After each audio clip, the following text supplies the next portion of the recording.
Hi, Jefferson Calico here, and today we're going to be talking about Sacramental Christianity. So one of the things I get a lot in the class seems to be a misunderstanding of Catholic Christianity and Catholic spirituality. So what I want to do today is talk a little bit about the concept of sacrament, and hopefully that will help us to understand Catholic Christianity and Catholic spirituality a little more accurately and deeply. So the concept of the sacrament is discussed a couple places in your book, but very briefly. But basically, a sacrament is a type of ritual activity, a ritual, but a type of ritual in which God's grace or presence or power is thought to be active, through which it is active and transferred into the life of the believer. And that understanding is sort of captured in your book's definition, which understands a sacrament as a ritual understood as an active sign of God's grace. So that's pretty good. It's a ritual in which the grace of God is actively transferred into the lives of believers. Another definition is an outward visible sign of an inward visible sign of an inward spiritual reality. I'm not too comfortable with that because it seems to separate the outward and the inward too much. So yes, God's grace in a Christian thought is something that happens on the inside of us, yet in a sacrament, the ritual itself is active in this process. So you can't really separate the outward from the inward.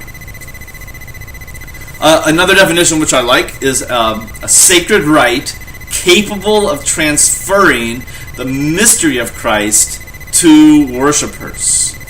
And this is a pretty good definition because it shows us that several things. The mystery of Christ. Okay, so the sacrament isn't necessarily a cognitive. It's not a belief or a sort of cognitive concept, but it's a way to actively participate in the grace of God, or the presence, the divine presence, in a salvific sort of way. And also that the sacred rite itself then is importantly involved in this process of communicating the mystery and the grace of Christ into the life of the worshiper. So, that said, let's dive a little bit more into the sacrament and what it is and how it works. Okay, so let's talk about the idea of sacrament. So at the very heart of sacramental theology, sacramental Christianity, is this idea that God's grace is dispensed and administered in specific ways, shapes, and forms. Okay. So God's grace flows through certain specific channels. We might want to think about them as a channel. And to access, in a sense, God's grace, to come in contact with it, you go to the channel through which it's flowing.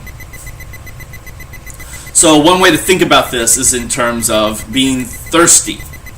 One good way to understand this is to think about water fountains. Okay, so imagine that you're sitting in school and you get really thirsty. So what do? Well, there's a number of options, I guess. You could just sit there in class and just be thirsty. Well, another thing you could do is you could go try to find some source of water. I guess you could go and find a toilet and drink out of the toilet, or you could go outside and hope that there's a puddle of water on the ground and lap it up like a dog. That might quench your thirst for a while, but those are potentially dangerous sources of water that'll make you sick. And so if you're, let's just leave out the idea of going to the vending machine for a minute. But if you believe in pure water, and what you really want is a drink of thirst-quenching pure water, the best thing to do is to go and find a water fountain and drink from the water fountain, because that's where the good water is. The good water flows from a source through these channels, and it's at the water fountain that you can access this clean, pure, thirst-quenching water. Alright, so a sacrament is like a water fountain. It's a channel for God's grace. God has specified certain channels and certain access points. So sacraments are these places. They're these designated points in the world through which divine power flows into the world. So in that water analogy, right, there is a source of grace, and that's God, Christ. And that grace then flows into the world and is accessible for those who are thirsty, right, who need God's grace. It's accessible at these certain designated points, which are these sacraments, sacred actions. There may be other sources of water that you could go out in the world and try to find. But from the sacramental perspective, while those other places may temporarily quench your thirst, they are not pure water. They are not really God's salvific, saving, redeeming, transforming grace. Ultimately, those other sources of sustenance and nourishment, whatever it might be, are poisonous and will make you sick and harm you. The only place to find the pure, true water or the pure grace of God is through these designated points of grace, these sacraments. So what are some of those designated points? So three things. First, some places, specifically the church itself. So the church has been designated by God as the place through which His grace flows. And this is why excommunication, you've heard of that idea of excommunication, why this used to really be a significant and important thing, something you wanted to avoid at all costs, because it's the church through which God's grace flows. It doesn't flow in other places. It flows through this channel. So to be cut off from the church and her sacraments is truly to be cut off from the one water fountain through which grace flows. So this was a very significant issue.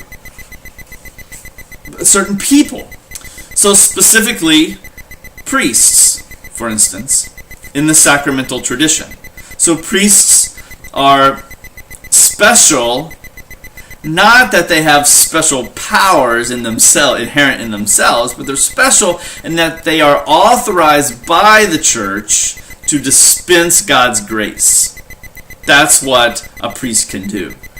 A priest can't save you. A priest can't forgive you from sin. He can't do those things because he has no power in and of himself. However, the priest is authorized, is special in it by becoming authorized by his training, by his position as an access point for God's grace. So the priest has no fixed power in and of himself. But the priesthood is this designated channel through which God's grace flows and through which a believer may access it. And then, of course, the rituals. So these actions in which God's grace is encountered. And there are 7 of them in the Roman Catholic Church. For instance, like the Eucharist or communion. And that's marriage, the sacrament of reconciliation, otherwise known as confession. So in the sacramental tradition, these aren't understood as simply good symbols or reminders or something like that. No, these are actions in which God's grace and power are actually encountered by those who participate in them. And a change occurs within you. And so that's the important part of the sacrament. It's not a reminder, it's not a symbol, but it's a way of actually encountering and participating in and taking into oneself this grace that God has promised.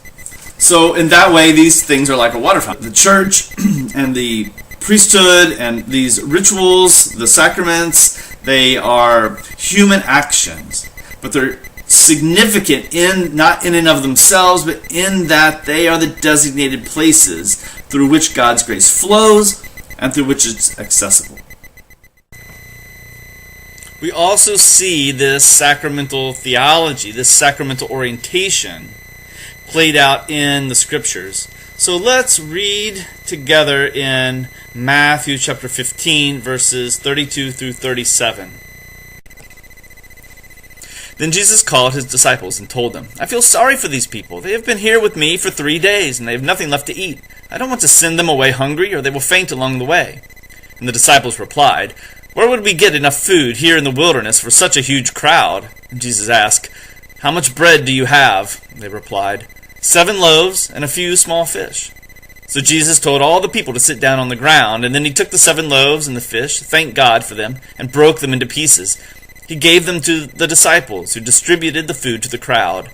They all ate as much as they wanted, and afterward the disciples picked up 7 large basketfuls of leftover food. So verse 36 is key for seeing sacramental theology at work. So in this verse we've got 3 levels. We have Jesus, we have the disciples, and then we have the hungry crowd who needs to be fed. So the issue is the disciples and their role. Do they solve or satisfy the hunger of the crowd? Well, not really. It's Jesus who creates the abundance. He takes the 7 loaves and the fish, thanks God for them, and breaks them into pieces, creating this abundance that is enough to solve the hunger problem of this huge crowd. But then he gives that abundance, that grace, to the disciples, who begin to distribute it through the crowd. So if you are part of the hungry crowd, if you need your hunger satisfied, where do you go to find food? To the disciples who are distributing it, who are not the source of the abundance, but who are the authorized channels through which you can obtain it and access it.